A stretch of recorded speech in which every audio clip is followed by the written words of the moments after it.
There is literally a buzz in the air. If you guys are not living in the city of Montreal, there is this insane feeling amongst the fan base within the city. Everywhere you go right now, it's all Montreal Canadiens talk. For those of you who do not live in the Montreal area, you honestly don't know what you're missing, and it's only January 9th. Full disclosure, this episode of the Curfew Boys being recorded Friday, January 9th, released Saturday, January 10th. And I'm telling you all right now, there's magic in the air. There's I don't know how else to explain it. You got two other gentlemen with me. I am Sammy. I got my cousin Chris, and I got the chip man Adri here with me now for a brand new episode of the Curfew Boys. Hey now. How's it going? Don't dream it's over. Keep going. No. Keep going. That's all my voice permits. Great song. Have the lyrics down pat, but I ain't singing for the displeasure of the fans. Yeah, the best part is we don't even have to do any editing for that. I know I'm not. Shouldn't. It's just a reminder that I shouldn't sing high pitched of anything that for that matter. They're gonna turn off the show then. They're going to turn everything off. Well, listen, if you haven't turned off the show already, if you have joined on YouTube, thank you so much. Please click like and subscribe. It is absolutely free. And share this, except for Chris's voice.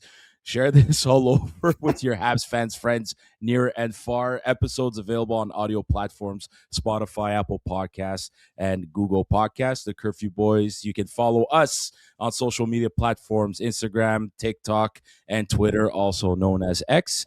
This episode of the Curfew Boys is sponsored by my buddy Mike from Mike's Barbecue Rub and RDP.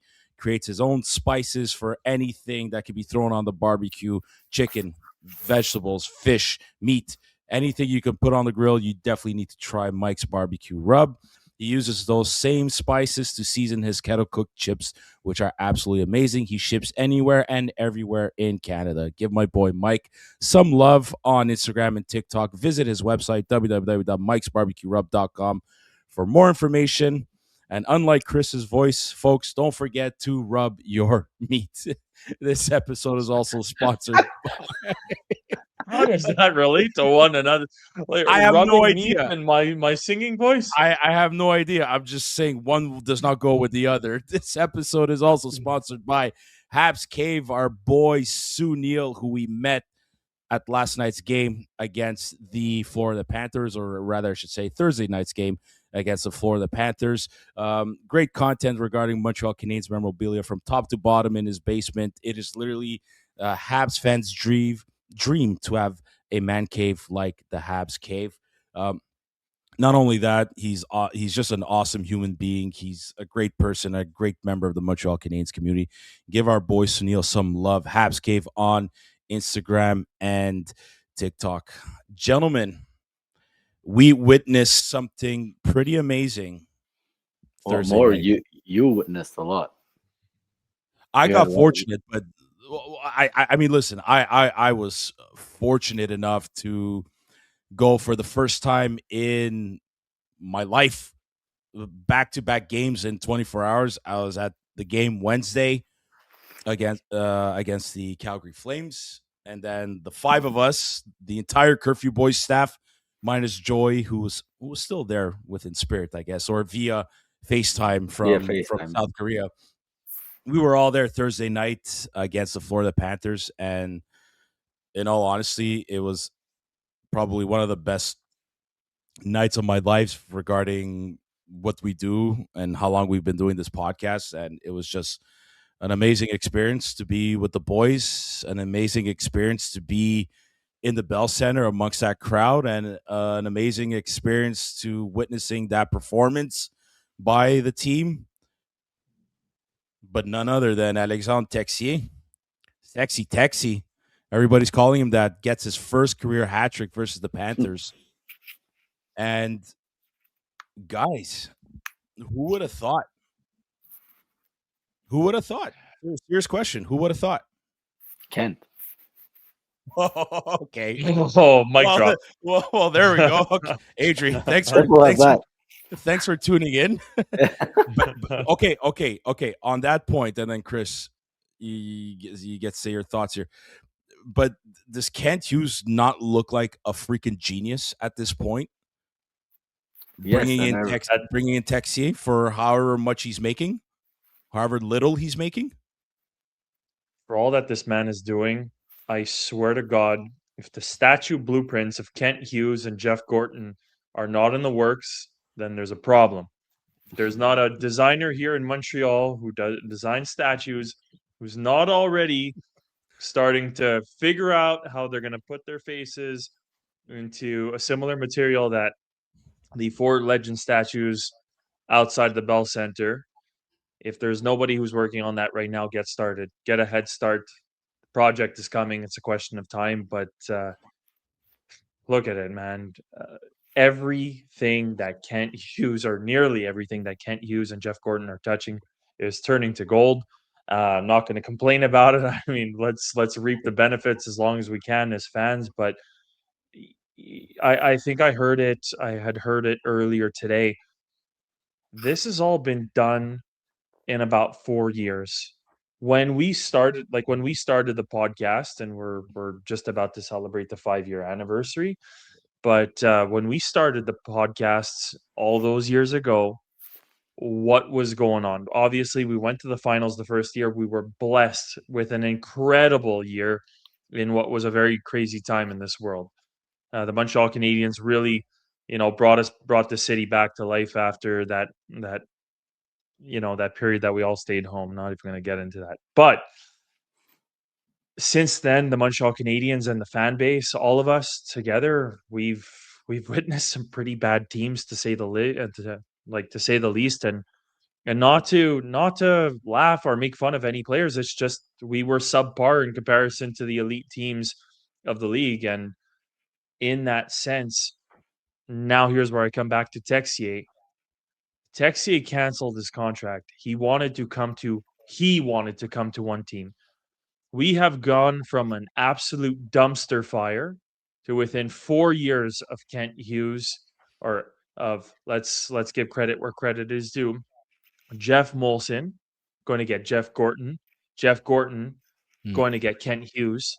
Both of those guys together, bringing in Marty St. Louis, who would be completely unexpected. And now we have players like Texier, who, when their contracts are annulled or canceled or bought out for that matter, they're looking to come to Montreal. Like, everybody's starting to catch on pretty damn quickly that Montreal, if it's not already the place to be, well, you can sure as hell bet it is going to be the place to be for very many years because of what these guys are doing and because of guys like Texier coming.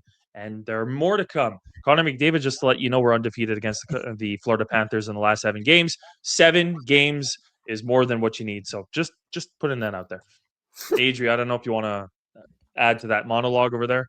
No, but it's, again, he, Kent and Jeff, they're not working. They're not thinking with their heart. They're not going through signing with emotions. They're actually analyzing everything. They know what the hell's going on. They're figuring, and they're getting players that are not high contracts, many years, and they're figuring out. Like I said, Texier, it wasn't working anymore in Columbus.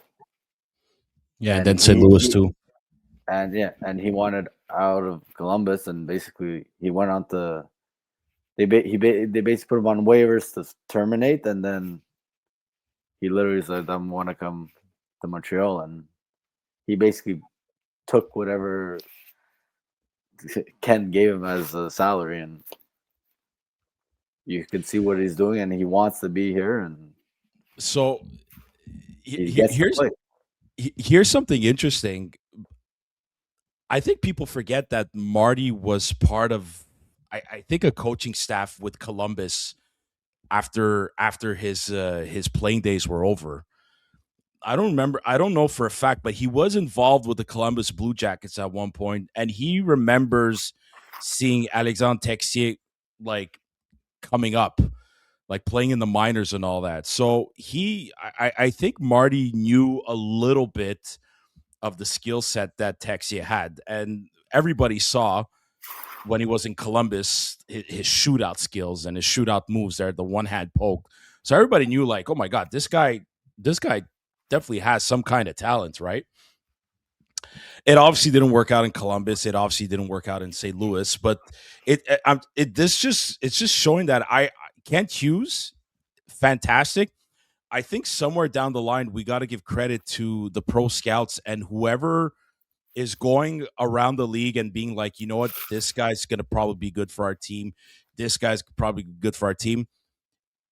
I don't think the Canadiens were desperate, but when these injuries were happening, like, good on Kent Hughes and Jeff Gordon for being pretty proactive and making sure we go get depth guys. And you could say it starts in the season when you go get Joe Veleno, you go get Sammy Blais, who are now on the fourth line and that are not hurting the team at all right now. You lose Doc, you lose Newhook, you lose Laine. Okay, we got a guy that could score. He could score. The guy's got skill. All right, go get Texier. Contract terminated. Sign him 1 year, $1 million or less. I don't know the exact numbers. No risk at all. Somebody who's known to be probably a third line guy, but if he can move up the lineup, hey, he moves up the lineup. Jake Evans gets injured. The rumors are going around. Philip Danault's not happy in LA. Kent Hughes pulls off that trade literally for nothing. Even if it's a second round pick, it's a second round pick that was given to us for free for taking Patrick Laine off the books for the Columbus Blue Jackets. So it just seems like Kent Hughes right now, he's got a vice grip on the Blue Jackets and St. Louis, it seems. Getting Patrick Laine for absolutely nothing, and Jordan Harris, God love him, great kid, great human being, but it just look how things turn out after that move. Even if Patrick Laine did not fully succeed at 100% that we were hoping, it's still we if anything we gained that second round pick that got us Philip Danault. We got Zachary Bolduc for Logan Mailloux, and we got Texier from St. Louis too. So look how crazy this circular motion or this domino effect that Kent Hughes has on these two organizations for some freaking reason. And it's paying off. We tried Bolduc on the top line. It worked for a bit. Very inconsistent. I think the kid's still young. He's only 22 years old. Still trying to figure it out. He's still trying to figure out what his role is going to be within this Montreal Canadiens group heading forward. I wanted to see a bit more urgency in his game, especially that it's a contract year for him, but I'm not too worried about that either. Fuck. It wasn't working out one game. Marty puts Texier on the top line, showing good signs, good flashes. This week just took off at another level now that it's crazy how narratives change. The beginning of the season, we need a second line center. We need a second line center. We need a second line center. Not sure if Kirby Dach could be that guy. Well, look what Oliver Kapanen's doing, boys. We all saw it. We all saw it. Now the narratives, well, we need a winger to play top line minutes with Cole and Nick. He signed for 1 year, $1 million.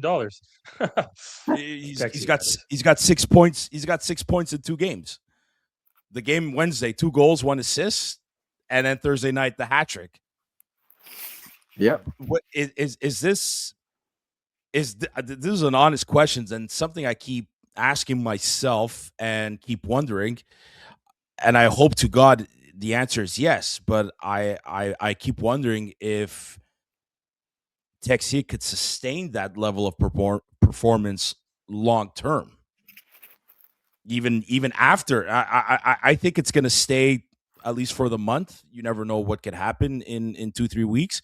I'm anticipating he stays there for the month, but even after the Olympics, and he's going to go play for France. Obviously, like, is he going to be able to sustain that level of performance on the top line? I obviously hope so, but I'm curious to hear your thoughts, boys. You want Yeah. to Well, go first, Adri? he like you said, like we even said yesterday, it doesn't. In a way, you won't know. Like it's gonna go game by game, That's fair. and at the same time, as you said, we have all those injuries. Team is still playing well. Some are starting to get them back, Mm-hmm. and then it's gonna give Marty and everyone good problems of okay, the top guys are coming back. Who's going out? Who's coming in? And then who knows? There's also trades to get Well, right. Blake Coleman is apparently the most rumored name to join the Montreal Canadiens organization. Yep. So, Do you think that happens? Wins. I mean, you know what? If you personally ask me, I still stand by my guns and a lot of what we've discussed in past episodes and saying that the Canadians have a logjam of players. We also have a ton of prospects, some that will likely never have the opportunity as long as certain players are here. So in that case, I do think that they have the opportunity to bolster up the lineup, and I do think Coleman is better than like Coleman would be a significantly good addition to have Mm-hmm. in preparation for the playoffs. So if you ask me, would I do it? Yeah, I would still do it. I'm not losing sleep over the cost because there hasn't been a trade where, you know, we've been absolutely fleeced on the Montreal side. Trades have been even, but we've never had any sort of problems. And pretty much all players have panned out, barring injuries. So on that side, I would be very welcoming of Blake Coleman. Again, like I said, he won 2 Stanley Cups with the Tampa Bay Lightning, if I'm not mistaken. Yep. Good skater, good two-way player. Not like we have any lack of those, but what you're saying, Adria, already, there are players that are going to be coming back to the lineup, but we're going to get to a point where we might have like guys who do not deserve to be scratched, maybe having to sit a night. Maybe you have a Brendan Gallagher. Maybe you have a Josh Anderson. Maybe Mm-hmm. you have one of the younger players who comes out of, I don't know who of the younger players would be coming out of the lineup, but Valeno is one of them. Maybe Jake Evans comes out of the lineup for one of the nights. You don't know, but you want to have that dynamic element in your game. And so I mean the guys funny enough, who's in, who's out, the primary guys putting aside Valeno, putting aside Beck, it's the This is original tough. fourth line from this year. It's the original fourth line of this year, which is Anderson, Gallagher, and Evans, because we have so many centermen, and especially for Evans, they're going to say, well, why would you pick on him? He hasn't, it's not a question of his health. How many right-handed centermen do we need? We have Dano, that's one. But if we get a guy like Blake Coleman who could take faceoffs, if you know, there's so much that can be done and there's so much that can happen, but all I know is that like I can't remember this level of depth.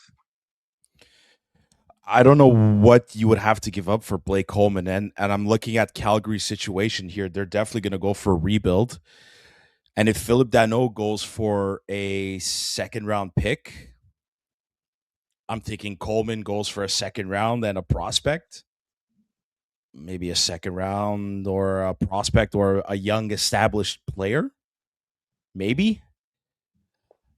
Dude, I don't know, man. And I agree with everything you say about Blake Coleman.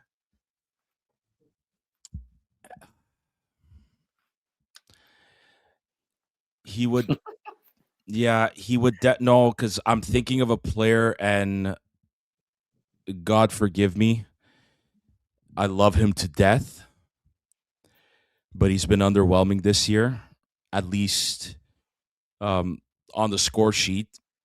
What he brings in the dressing room will never be imitated or replicated. I love Brendan Gallagher to death. I really, really do. God love him. God love him for everything he's done for this organization. Last year, I had counted him out, but he had a 20-goal season. I think he had extra motivation with his mom and her passing and all that, but this year it's I don't care about the Brendan Gallagher points, to be honest with you, at this stage in his career and in this rebuild, but I'm questioning whether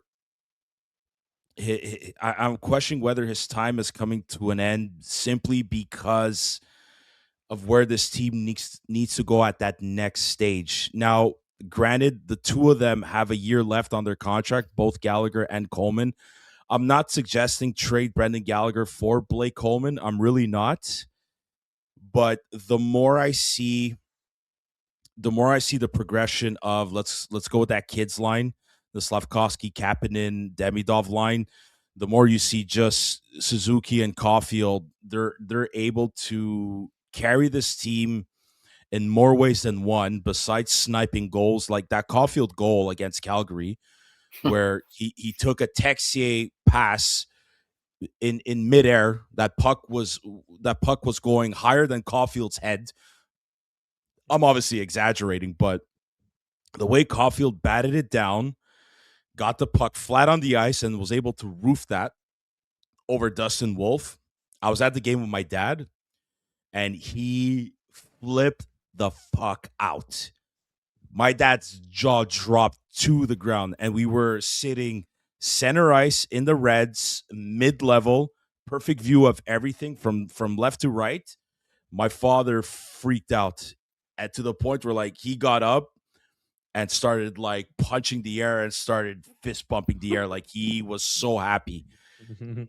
So my point in all this is that you're seeing the progression of all these guys.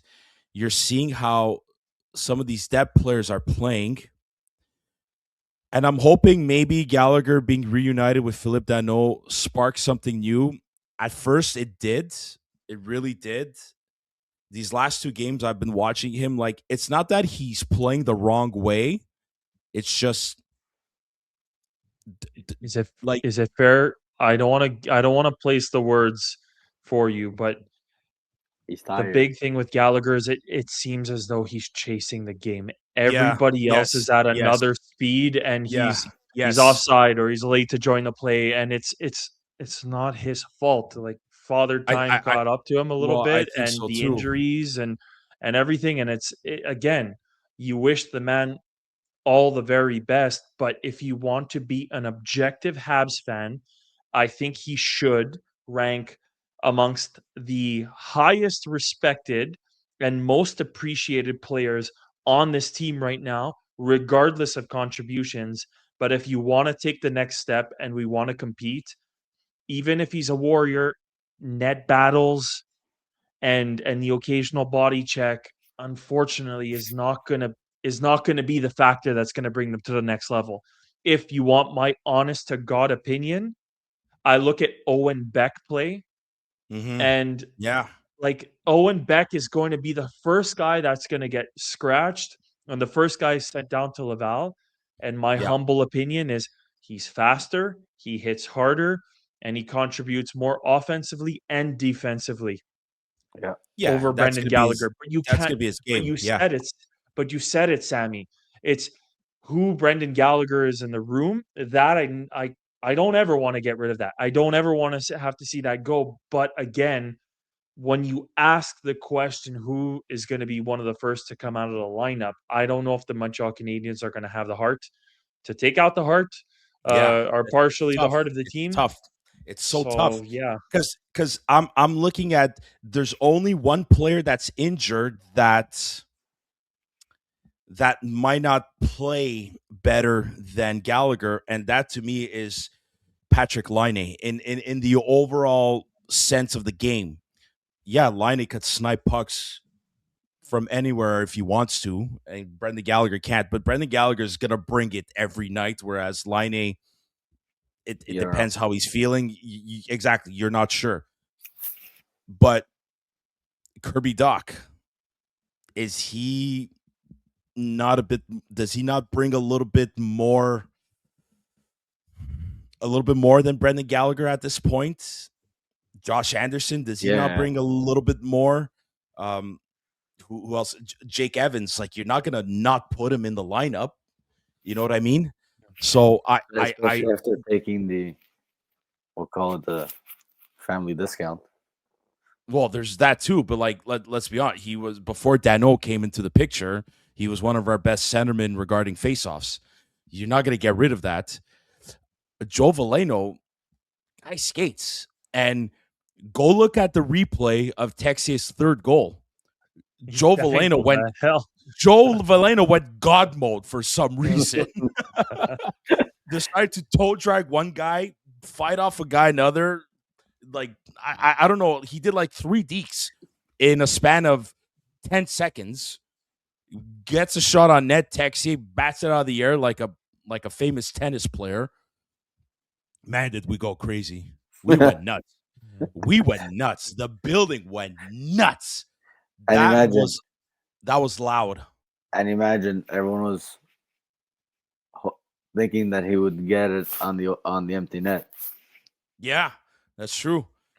But anyways, all that to say is I don't know who to take out. Like again, Sammy Blais is not hurting you on the fourth line. Joe Valeno's not hurting you on the fourth line. Owen Beck to me is the easy one, and I agree with everything you said about him, Chris. I love the kid, and he's looked really good. If that's going to be his role in the NHL, I personally don't mind it, not one bit. I hoped he would perform at the level that Oliver Kapanen is. But there's a difference there, and you know what? And I think Owen Beck is the type of player that he won't mind that role. In all honesty, I think he's going to take Paul Byron's advice and be like, "You need a guy to just win faceoffs and kill penalties. I'll do that to be in the NHL." And I think Owen Beck is that kind of guy. To me, he's the easy one to send down. You send him to Laval, he gets minutes. He's going to play 15, maybe even closer to 20 minutes in Laval once he's sent down, and it's the easy one. I think again, let that, or they basically let it be until they, in a way, start losing. You can't take Texier off that top line, guys. No, yes, that's fine. We're gonna start straight up with that. He cannot come. I'm gonna first admit this. I wanted Kirby Doc on that line. I wanted to give him a try. Well, everyone who did. Then again, it sucked, and he fucking keeps getting hurt. Poor kid. But I like Adri. I like what ended up happening because I think the first line is working great, and all the better. The bottom Yeah. 2 lines have not been contributing very much. I think that, don't get me wrong, Sammy Blais has been doing a good job. Joe Valeno, for what he has to be doing, has been doing a good job supporting a bigger role than he probably signed up for in the first place.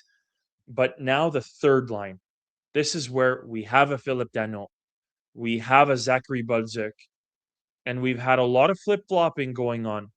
But if you can add some dynamic creativity with some speed and Kirby Doc, I think you could get yourself a pretty interesting third line. What do you think, boys? I want to see Bolduc, Danault, Josh Anderson when he comes back. Which Not I have Doc. no idea. I'm saying what could be very interesting is Kirby Doc with Zach Bolduc and Philip Danault. Phil Danault, you have defensive responsibilities. Kirby Doc, carry the play like Slavkovsky is doing on the second line. You carry the play, you be the skills guy, and Zach Bolduc, you get in line for the one-time shots and you get into the slot. Okay, yeah, Okay. Garrett is. Yeah. Okay. Kevin Hart. Josh Anderson, nobody knows what the heck is going on with him other than he's out with whether was it an upper body injury? Anyways, he's day to day, but so far nothing.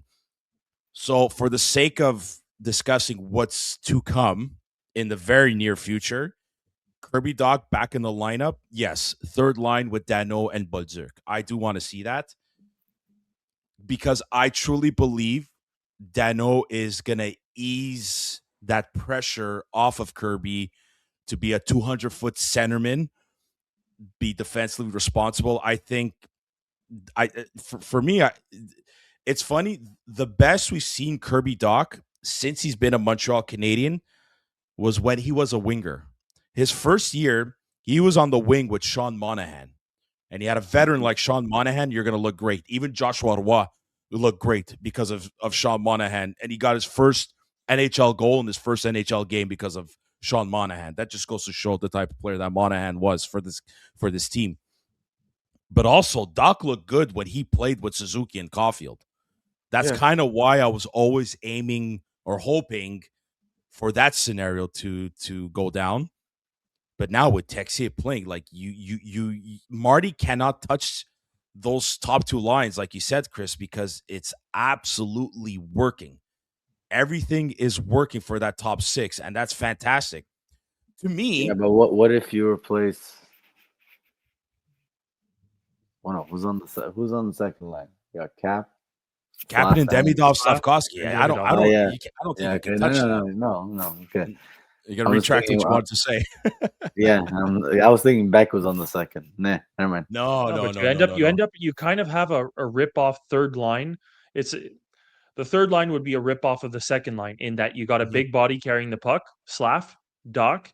You got a shooter, even though I want to say shooter, but you have Kapanen, let's say defensive responsibility.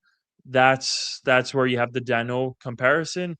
And then I will still say shooter or a guy that has a little bit less responsibility.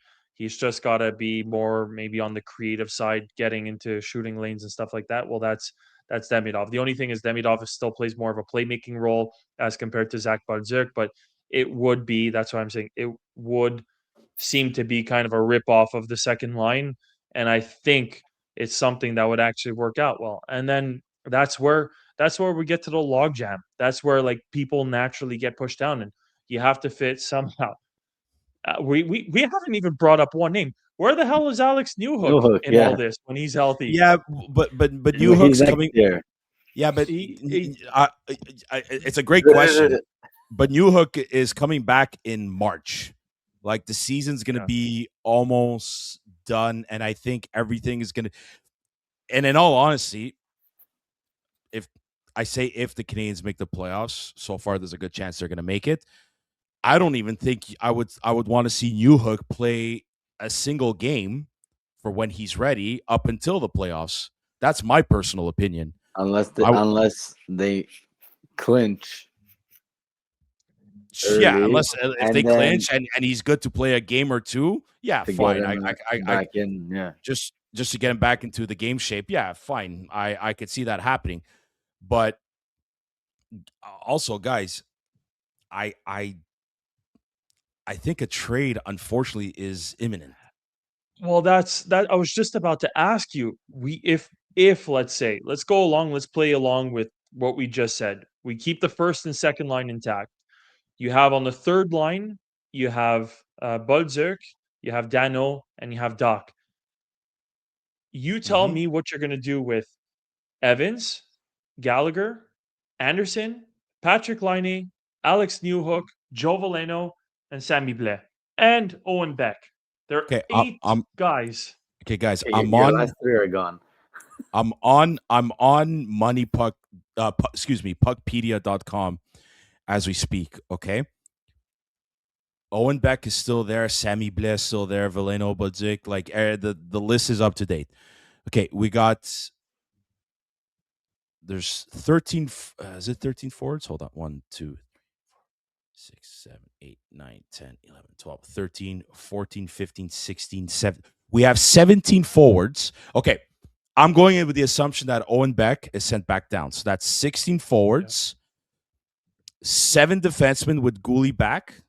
That's so I said 16 forwards and 7 defensemen. That's how much? Yeah. 20. That's 23. 3, yeah. Okay. 3 goalies, 26. That's 26 roster. That's 26 players up on the roster when you can only have 23. Yeah. So Well, that's what I'm three saying. players. You cancel three- out Beck, 7 players- guys. 3 players got to go, and I didn't even include Owen. I included Owen Beck already sent. There's 3 Like I guys. said, There's if Owen Beck is sent down, there's 7 guys fighting for 3 spots, and then you still have the 3 goalie problem, and then you still have the 7 defenseman problem. three guys are gonna have to go. Like somebody's gonna get traded, somebody's gonna get sent down, and maybe a goalie's getting sent down too. I think 2 forwards and a goalie are going to be either gone or sent down by trade deadline. And maybe one goalie is getting sent down by the Olympic break, and we're going to get to that later. But there's at least 2 forwards that are gone. By gone, either traded or sent to the minors. And listen, Sammy Blais got claimed. If Sammy Blais keeps playing a good 4th line role like he is, and if injuries keep happening around the league, even before and after the Olympics, Sammy Blais is getting claimed if he's sent through waivers.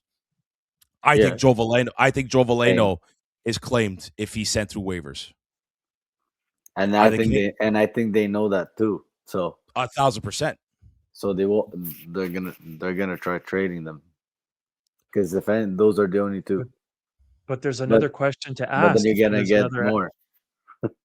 Go, Chris. But there's another angle to consider, boys, because if we don't even have that, but if the first, second, and third line is a lock, they're obviously going to keep 7 defensemen. Look, they've got the 7 defensemen, and they got Engstrom if they need him ready to come up. I don't think the defense is not getting touched. I don't even think unless they're really going to get an asset that they really, really want. I don't think you're going to see any movement on that back end. But the 7 defensemen, Chris, that's with goalie coming back. Engstrom is sent down, so he's not counted on this list. It's going to be the occasional Arbor or Struble getting healthy scratch, and right now this is the best hockey he's ever played. That's it. But then you go back to the forwards, and then this is where I make my bolder prediction. It's if we have the first 3 lines give or take secured, let's say 3 or 2 and 3 2/3, 2 lines and 2/3, meaning Dano is going to be a lock on that 3rd line. Budzik is probably going to be a lock on that 3rd line. It could end up being Patrick Laine. It could end up being Josh Anderson. It could end up being Brendan Gallagher. It could end up being Newhook when he's finally healthy. But all this to say is I'm standing back here and I'm going, you know what? There are just too many good players.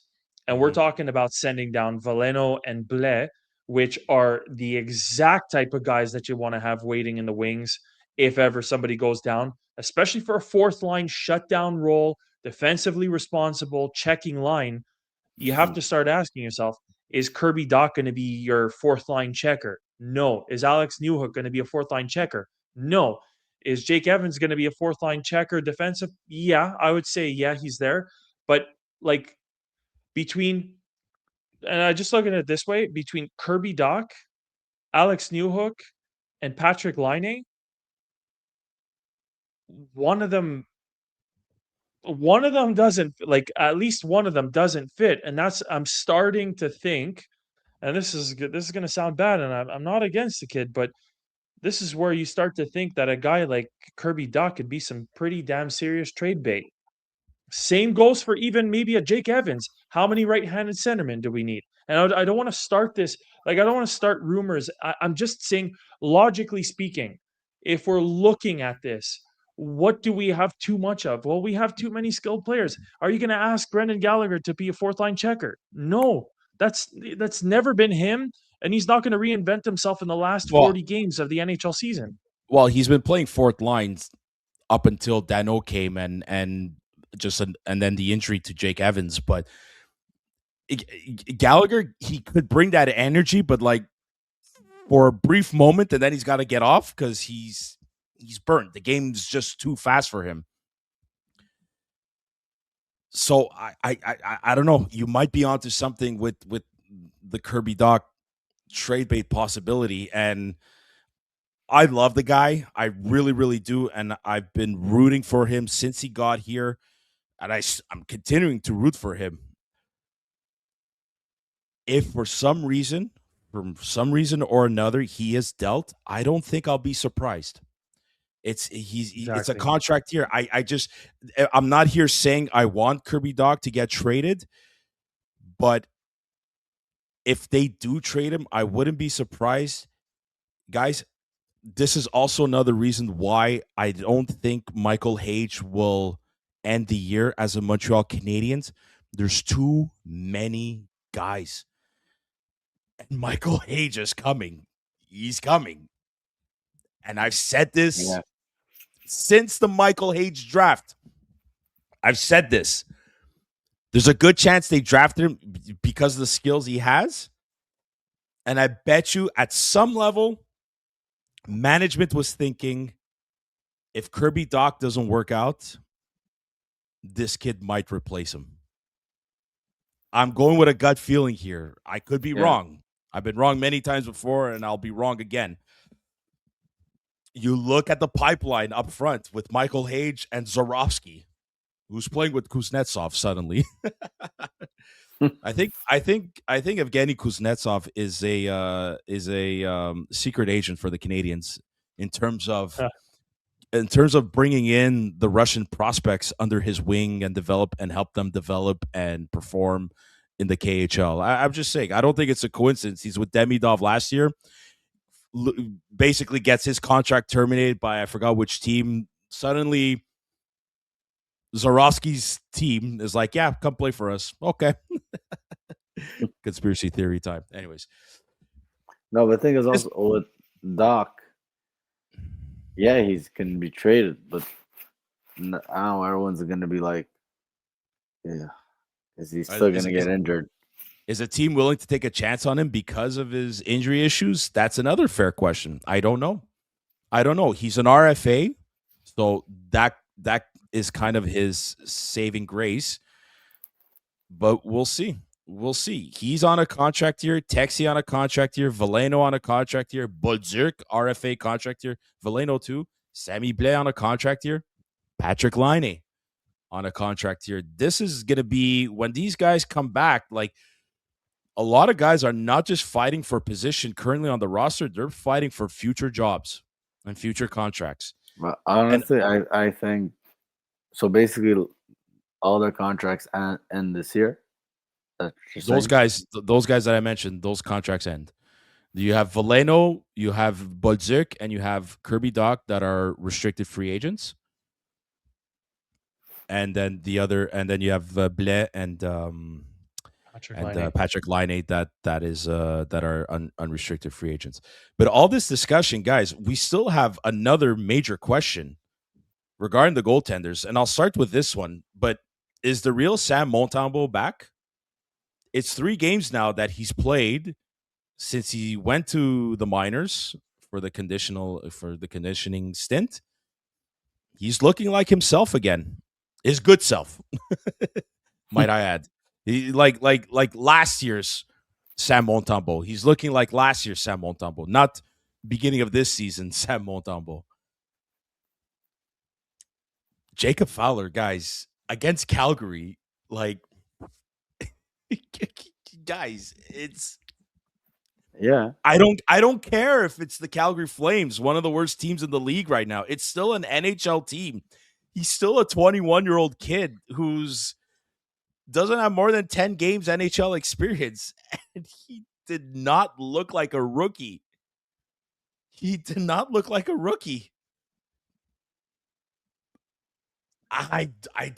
Dude, guys, I don't know if he's the one to send down. I'm only going to explain one reason and one reason only. I think Jacob Fowler should get sent down is to make him play games during the Olympic break. I don't think it's a good idea to give him that 2.5 week break as a 21-year-old kid who's just starting his NHL career. I think that's a bad idea. I don't think it's a good idea for him to be comfortable on a beach somewhere. He needs the reps. He needs the games. To me, that makes the most logical sense. All three of them need the games.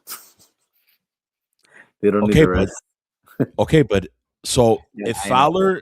Fowler's looking great since he's been called up, the game against St. Louis, 2 brain farts goals, or two brain farts that ended up leading to goals, and Binnington was playing. He had a horseshoe up his ass. Let's be honest here. And then was playing Team Canada. He wanted He wanted to prove that he could be the number one for Team Canada at the Olympics. Guys, against Calgary, he was flawless. The goal that was let in, yeah, he would like to have it back, but he was screened by 2 of his guys, not just 1, 2. Noah Dobson was covering his man, and Demidov just lost track of where he was, ended up skating behind Dobson as soon as that shot was taken. Fowler couldn't see it, and I was at an angle the way I was sitting, you can't see Fowler. Like, that's how much he was screened by both Dobson and Demidov. There's no way the kid saw that shot. Other than that, he was in the pocket. He was calm, poised, focused. I'm starting to think the narrative has changed regarding the goaltenders. I'm going to throw this question out there. You could send Jakob Dobish down, and he won't have to clear waivers. Tomorrow's game or Saturday's game against the Detroit Red Wings, so far that's becoming the biggest game of the year. This is the battle of top of the Atlantic Division. Who are you putting? Who are we putting in nets here? Yeah, it's Jacob Fowler, without hesitation. But Okay. and if you polled pretty much anybody who can look past any particular biases and preferences of the person themselves, I'm speaking about Sam Montembeault, Jacob Dobesh, or Jacob Fowler. I think the best goaltender of the year to date and most consistent since in terms of the games that he's played has been Jacob Fowler, and by far. Yeah. If you ask me personally, there are so few goaltenders that are on the trade block in the league right now. If Sam Montembeault keeps this up, this is my preference. My preference. Sam Montembeault keeps this up, you start shopping around, you try to keep it under wraps as much as possible. I'm sorry to say that, but I don't think did I say Jakub Dobesh? Sam Montembeault is the guy who should be getting shopped around. If we can, it's not about just getting rid of him. I just don't see Sam Montembeault as the future. I like the Jacob Jakub combo. The only reason why I would say get Fowler to go back down is so that he can have kind of what Carey Price got and maybe have a true run at the Calder Cup. It goes beyond the Olympics. Like, I want him to play deep into the playoffs. I want him Right. to have very meaningful games. Is it a regression as compared to NHL shooters and playing NHL teams? Absolutely. But like you said, he has to get that experience. You don't have to mess up any of the locker room chemistry, which seems to be out of this world with the Montreal Canadiens. You give Yeah. the other prospects who are in Laval a chance to compete for a longer period of time. And it's not to say Jakub Dobesh can't, but I do think also why I don't want to see Jakub Dobesh go down to Laval is I think it's really going to mess with his mind. I don't think it's going to be healthy for I don't him. know about that. I don't know. I'm not like, I'm not a sports psychologist. I don't have a crystal ball. I just think there's a higher chance of it maybe playing with him mentally. Whereas if you tell Jacob Fowler, hey, you've been absolutely outstanding. You have your place here. Right now, we don't want you in this weird rotation. We want you to play these meaningful games. We want you to bring Laval as far as possible. Ideally, it would be cherry on top of the sundae if you can win the Calder Cup and bring that experience back with you to the Montreal Canadiens. But you are going to be a Montreal Canadian player, not a Laval Rocket player. That's the only I'm okay if Jacob Fowler goes down. I'm not okay if Jakub Dobeš goes down. Okay, I'm sorry. okay. I got confused with earlier. You said you think Jakob Dobeš if sent down, it might mess up with him mentally. Yeah, Is that who you if meant? Jakub Yeah. Dobeš. Sorry. Oh, I I'm so understood. Jacob and I Jakub. understand. There's too many. Yeah, It's too many too close. J's. But yeah, Too many J's on the team. sorry. So let me reiterate that. Jacob Fowler goes down, no issue. He's got a clear Yeah. goal and Okay. mission. Gotcha. Jakub Yeah. Dobeš Gotcha. goes down, plays with him mentally. The only other option is Sam Montembeault is moved. Those are the three options that I see. Because even if, and I swear to God, if there is no movement, if none of the goalies are traded, the guy who deserves to be in nets game number one, doesn't matter how well Monty is playing right now, like he's still having trouble tracking the puck. He's still not even close to being as good positionally as Jacob Fowler. He's not as calm as Jacob Fowler, and that goes for Jakub Dobeš too. It's nothing personal. It's calling it as it is, as what we're seeing. Jacob Fowler is the number one goalie of the Montreal Canadiens, and the only reason that he would get sent back down is for contract purposes and to give him a shot at winning the Calder. That's it, and to protect other players and the team chemistry with the Montreal Canadiens. That's a rough take, What but if? fuck, I What if? believe it thoroughly. Yeah, but what if Fowler could play in the NHL playoffs? Then It's I would go with him, but that's why I say if Mhm. you're going to do that and you're going to have him play NHL playoffs because Laval is basically number one in the Yeah, AHL. Or they won tonight as well. They won another game tonight.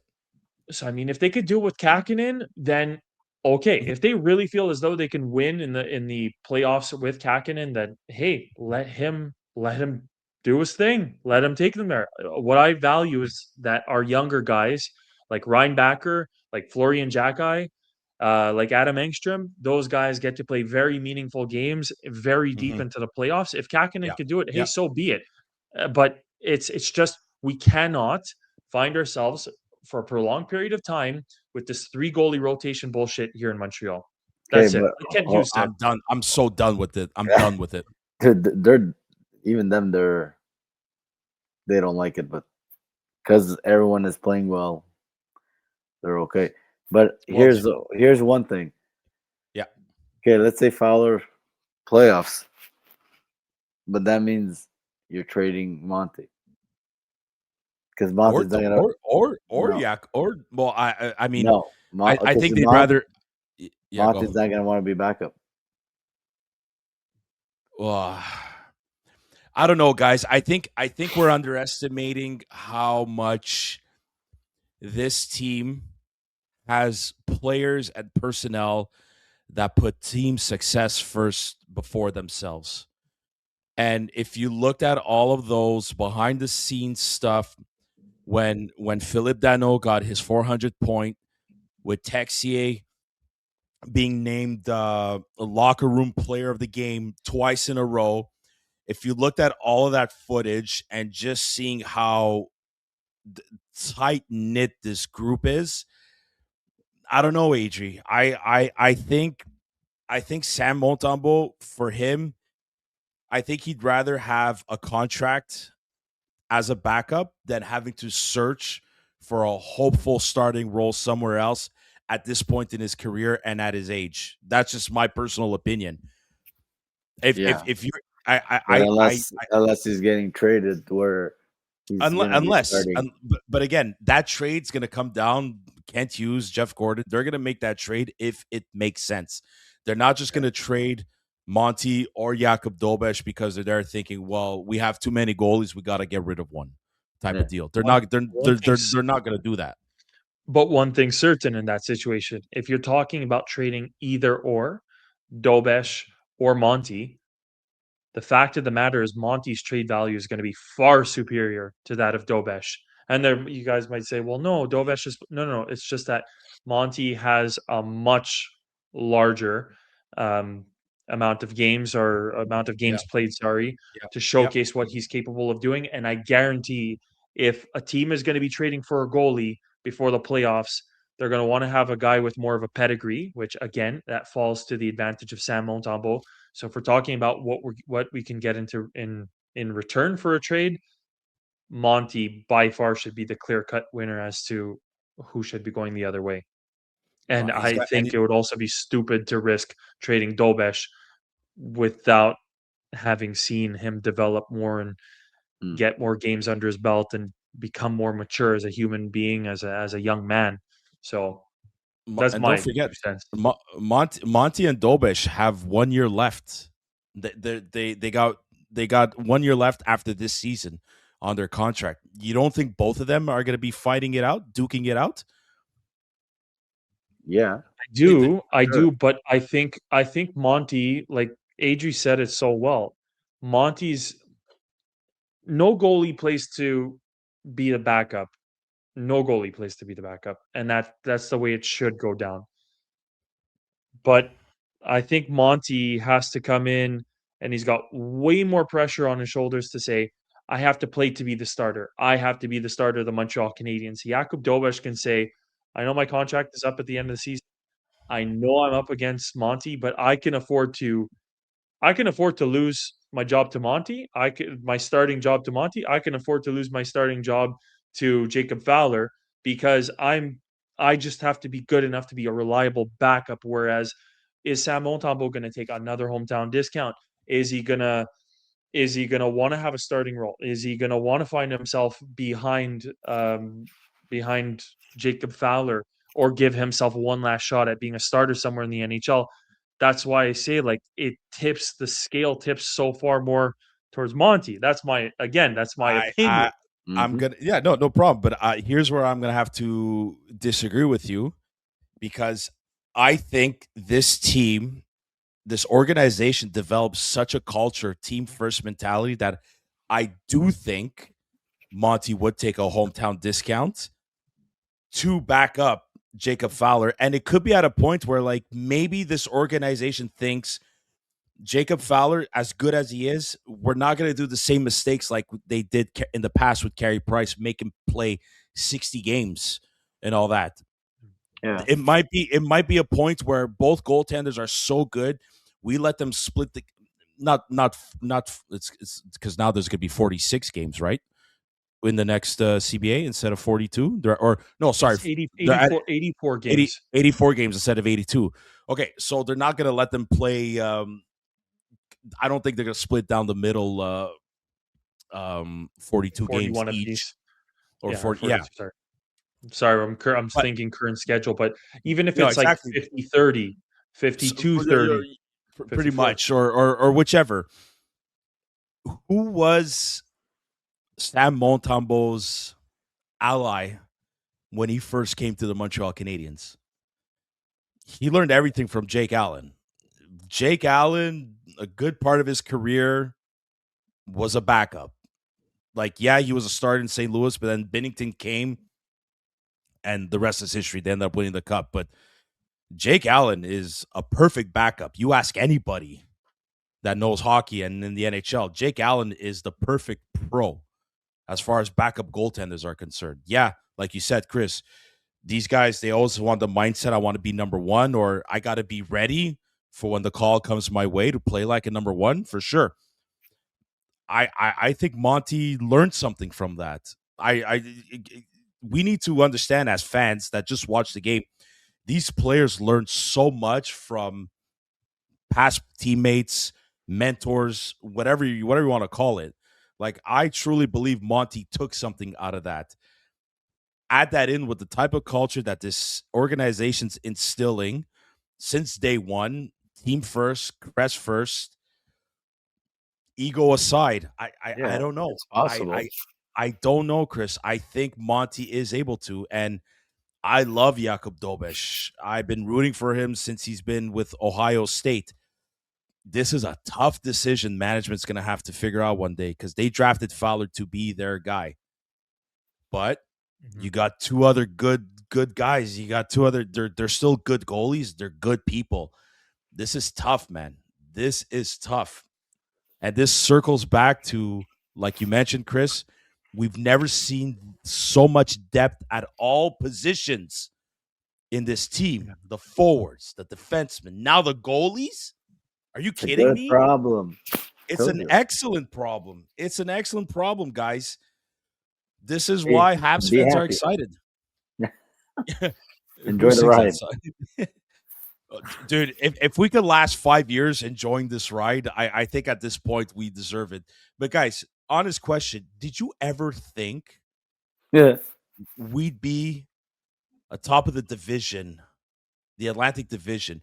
If we all told you October 1st, training camp is about to start, blah, blah, blah, that as of Friday, January 9th, the Montreal Canadiens would sit atop of the Atlantic Division, above Tampa, above Toronto, above Florida. Like, not to mention, would you believe that the Buffalo Sabres won 9-10 games in a row? Let's just put that aside. If we told you the Montreal Canadiens would be atop of the Atlantic Division as of January 9th, would you have believed us? No.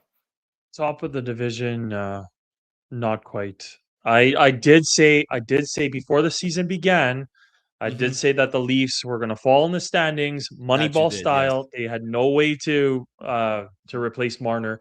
I did say that they could be maybe one of the top 3 in their division, and I was aiming more for 3 at that point in time. That is you want to ask me my honest opinion? I can't bullshit. I'm recorded saying it. They might have been battling for that third, maybe miraculously that second spot in the Atlantic Division. It's crazy, this is just amazing. There's still yet to come, and just to end off this episode, what a performance by Michael Hage at the World Juniors, and that was so heartbreaking. But Czechia, man, Czechia beat us at our own game. Czechia beat Canada but playing Canadian style hockey against us. And I loved how the TSN panel, the LDS panel, everybody everywhere was like, how the hell was Michael Hage not selected by Team Canada? How was he not selected as one of their best players? Guy finished with 17 points. 15 points in 7 games. 2 goals, 13 assists. He made Gavin McKenna look good. Yeah. Gavin McKenna, who's projected to go first overall in the 2026 NHL draft, is projected to go at least top 2, if not top 3. He made Gavin McKenna look good. Guys, Michael Hage is a stud. And just thinking that he's in the pipeline and he might be with this team next season. Again, I don't want to get not my hopes up too much. I don't want to get carried away. But if he continues to tear it up in Michigan, man, I'll just let my It's funny that you should mention. It's funny that you should mention Michigan, and you talked about him getting snubbed by Team Canada. So he was one of the all-star players of the tournament, finished with the most points. But Canada elected, what was it, Tisha Ginla, Zane Perek, and O'Reilly, Sam O'Reilly as their 3 best players. Meanwhile, you have Hage and McKenna, who are basically leading in terms of points. Isn't it funny? Hockey Canada, clearly they haven't gotten their shit together, and usually this was kind of something that we were taking for granted. I find it's a shot to those 2 players playing in the NCAA, funny enough. Not the only players, some of the only players who are right there at the top, make the CHL look bad. because they're leading the team in points and they don't even come from their respective league. And you don't think the Hunters, Yeah, like Dale Hunter, that's has yeah. anything to do? I think it was a direct, like, not screw you for playing in the NCAA. I just thought it would have been a bad look for Hockey Canada and the junior league. So shame on you, Hockey Canada. And I'm gonna repeat, get your shit together. It's not like, I love that there's more parity in Yeah, hockey now, and that yeah, it's not going to that's be a true. guaranteed win by Team Canada or Team USA, or, well, Russia's not around, but I'm happy that there's this parity. But all that to say is, Sweden looked good too, don't man. Wow. Yeah. don't do that. Yeah, don't do that to kids though. Don't, like, Hockey Canada, man. Don't do Yeah. that to your best players. Anyways, that's the only thing that I wanted to add to that I was disappointed with. No, I totally agree, and I can't add anything to that. But I think Montreal fans were extremely happy with Michael Hage and his performance. Obviously, feeling disappointed that Canada, at least they got to go home with a medal. So even if it's a bronze and it's not gold to the Canadian standards, I'm still proud of the boys for actually still having to perform a bronze medal game and come up on top. I'm happy about that. But I totally agree with you, Chris. Like they did him wrong, that one, and that's okay. That's okay. I can't wait for this kid to come on this team and grow with the rest of them. Grow with Demidov, grow with Slav, grow with Kapanen, Suzuki, Caulfield, whoever on the defense goal. Can't wait, especially Demidov because of the same draft year. That's even more. Hmm. Oh my god, one like even if they're not on the same line, the sort of 1-2 punch still,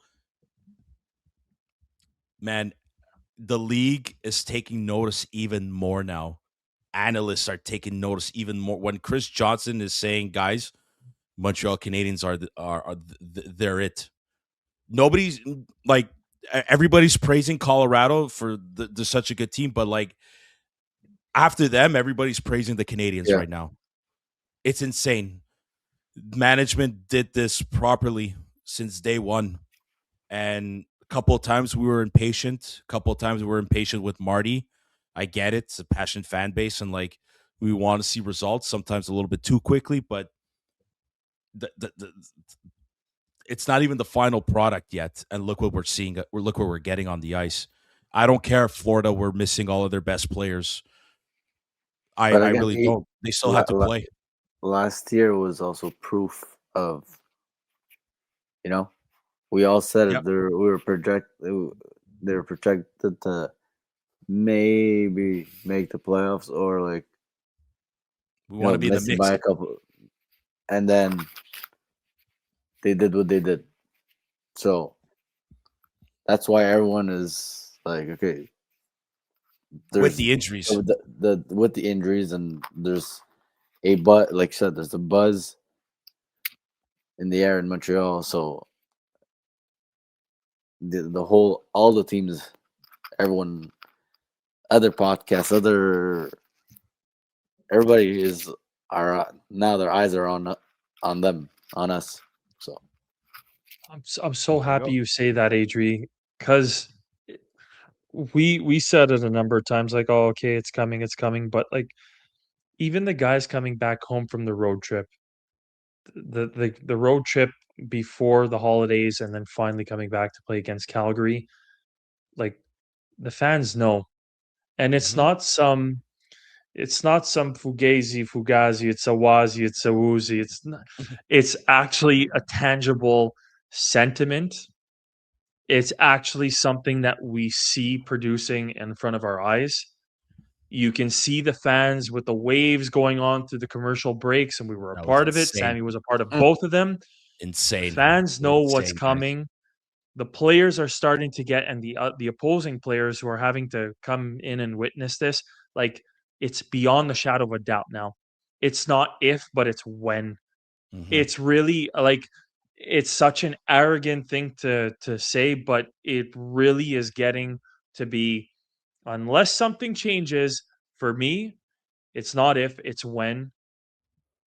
And I don't think we're as far as we think. I think, like, I think Montreal will bring home 1 Stanley Cup within the next 5 years. And I think it's going to be sooner. I think we're Holy looking at around the 3-year mark. And I couldn't care what anybody here out of YouTube are here to debate me right now. Like, I do just think that they have so many young guys in 2 to 3 years. What is Slavkovsky like? What has Slavkovsky done this year? Where is he going to be? Where is Demidov going to be when he starts to get comfortable with more of the physical game? What happens if Kapanen keeps developing like this?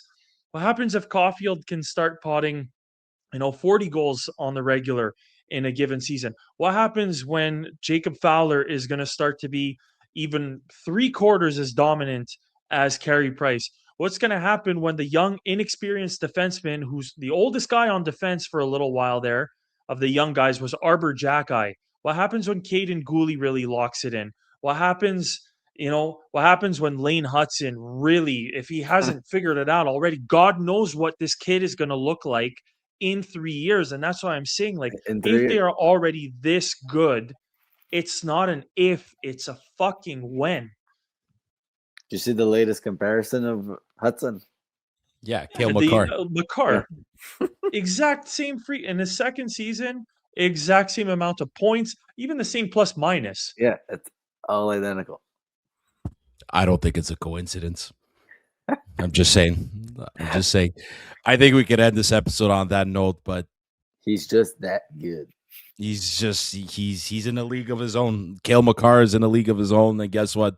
I think Lane Hudson is getting up there. Excuse me, tongue twister. Lane Hudson's Hudson getting and up there Dobson with had a him. baby.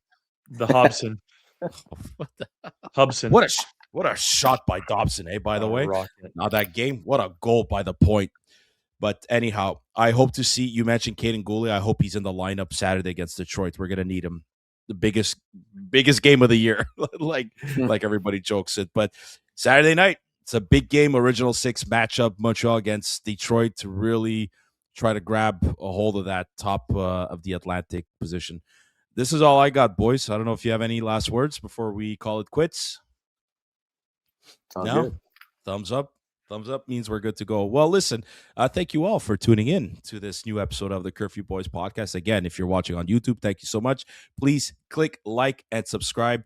It is absolutely free, and share this with your fellow Habs fans, friends near and far. Episodes available on audio platforms such as Instagram, Spotify, Google Podcasts, Apple Podcasts, any podcast platform. But you can follow the Curfew Boys on Instagram, TikTok, Twitter. Those are the social media platforms we use. A big thank you to our sponsors, Mike Barbecue Rub and Habs Cave. Gentlemen, really appreciate you guys for doing this. Enjoy the game Saturday night. Go Habs, go. We need this victory. We need this W. And I seriously cannot wait to hear what we need this W because we want to be first. We want to stay first. Well, we need this W just any way we can. We just need to win. We need to win. We gotta. Well, we need to knock Detroit off their. We need to knock Detroit off their winning ways and be like, oh my god, who's the starting goalie? Well, we're gonna find out. This is why I can't wait to see Marty's starting lineup. So I'm going to be keeping my eyes on that. I think it's either Monty or Fowler, but we're going to find out in less than 24 hours. Thank you all very much. We're going to see you guys soon. Until then, bye now. Good night.